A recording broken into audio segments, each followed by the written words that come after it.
tìm nơi chốn nào niềm tin chân lý, tìm đâu hỡi anh. Ngày tháng trôi mãi mùi theo khói mây, mãi mê hư danh vậy sao? Trần gian tăm tối đầy bao dối gian, số đông triền miên hận thù ngân nhau.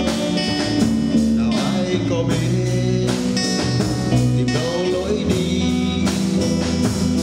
dương trần đầy đau thương cay đắng. Thế giới đã yêu vắng tình yêu, thế giới đã đánh mất niềm tin.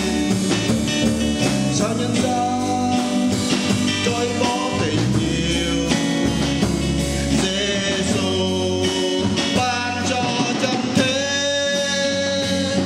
Giê-xu đến cứu rỗi trần gian, trôi xuyên tối đến nơi bình an. Hai nhân ơi mau trở về đây, thương con bước cha đã mất.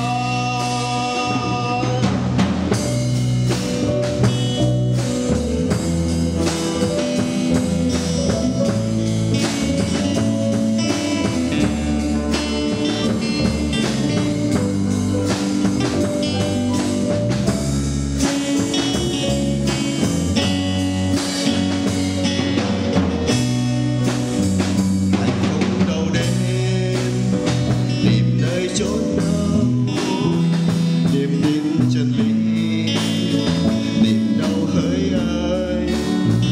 Ngày tháng trôi mãi mùi theo khói mây, mãi mê hư danh vậy sao?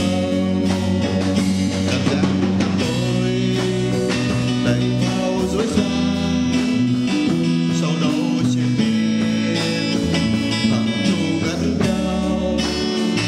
Nào ai có biết tìm đâu lối đi dương trần đầy đau thương cay đắng. Thế giới đã yêu vắng tình yêu,